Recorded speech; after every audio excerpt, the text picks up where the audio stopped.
Cette année, le comité Nobel a déjoué tous les pronostics en attribuant le vendredi 9 octobre dernier à Tunis le prix Nobel de la paix au quartet du dialogue national tunisien.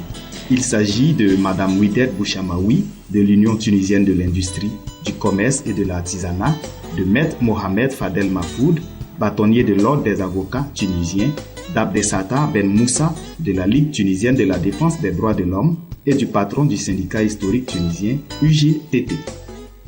C'était pas inattendu parce que moi je crois qu'on a fait quelque chose d'exemplaire en Tunisie et ailleurs.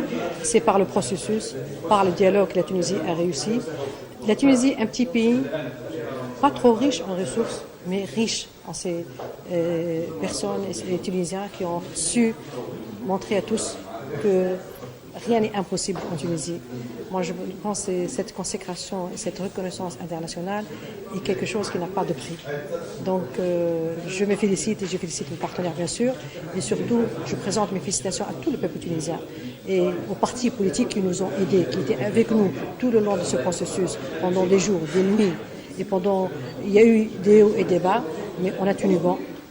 Donc il y avait la persévérance, il y avait cette volonté, cet amour pour la Tunisie qui a fait que nous avons réussi ce processus.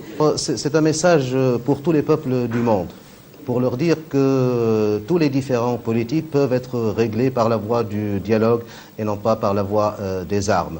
Et en Afrique, nous avons une tradition de règlement de conflits de cette manière, c'est-à-dire la manière de la quiétude en quelque sorte. Et j'ai en souvenir le défunt, le président Houphouët-Boigny, qui était un homme de paix aussi.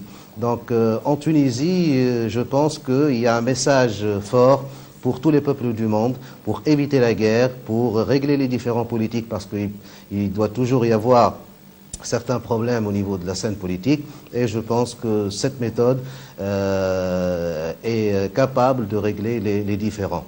Encore faut-il aussi qu'il y ait une société civile, comme je le disais tout à l'heure, qui soit assez forte, et le rôle des avocats qui est un peu singulier, il faut le dire, parce que dans le monde, on a l'habitude des avocats qui ne s'occupent que de leurs affaires professionnelles.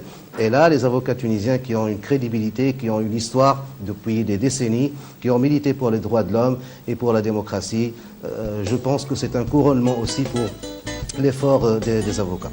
Naturellement, ce prestigieux prix décerné à la Tunisie va avec des avantages pour le pays. Ce Cuerto a œuvré avec toutes les composantes politiques du pays, il n'est pas seul, avec tout le peuple tunisien, avec toutes les associations civiles pour œuvrer pour la paix sociale et pour le changement démocratique. Donc, c'est un prix Nobel pour nous tous, ça veut dire pour toute l'Afrique. Pour cette année, 273 candidats étaient en lice, parmi lesquels la chancelière allemande Angela Merkel.